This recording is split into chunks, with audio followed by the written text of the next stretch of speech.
I wanted to talk to you about what you were doing the other day. Do you remember? Piper, do you remember you were experimenting? So we had these treats and we had them inside here. Do you remember you picked up your drop Kong? You were dropping the Kong on the deck, then you dropped on the grass, and then you saw it was not as good. Then you went inside the house and did it on the hardwood floor. Do you remember?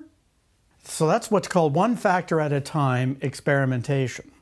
And the factor you were changing was the surface that you were dropping this on, right? You were whoops, I almost dropped it. So you were changing the surface. But Piper, there's a better way to do it. With a designed experiment, Piper, you can change multiple factors comprehensively, okay, all at the same time.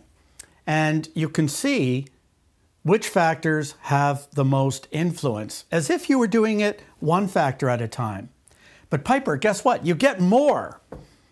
Yeah, you get more because you can see interaction effects, which you never get with one factor at a time experiments.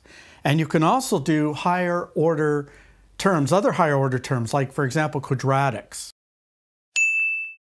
So I got a few books here. Okay, here's one. I studied from this book here. Here's another one. I spent a lot of time on this book. Yeah, so you might want to, but this is a newer edition. And look what I have here, Piper. I've got this one here. It's by Peter and Brad. You see that? You remember Brad? Remember Brad came to visit? Yeah, sure, you remember Brad. So how about you spend some time reading this one?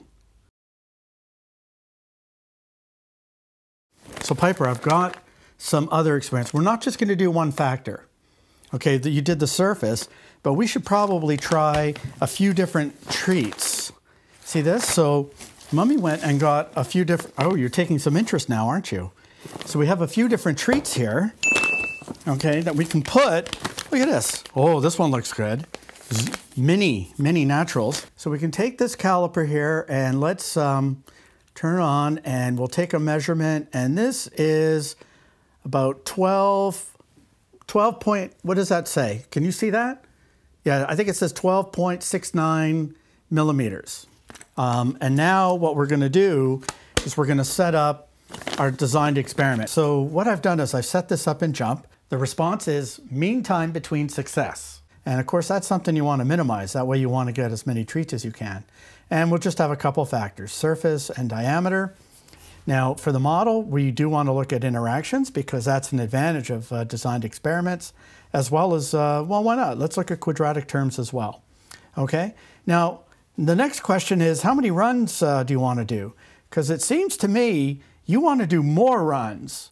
Okay, so tell you what, let's have a look at the design of Piper. You don't seem to be terribly interested in this, the design evaluation. You know, it's actually a very important part.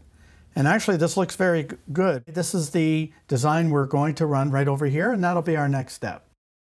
Piper, come back here. Piper, this is my job.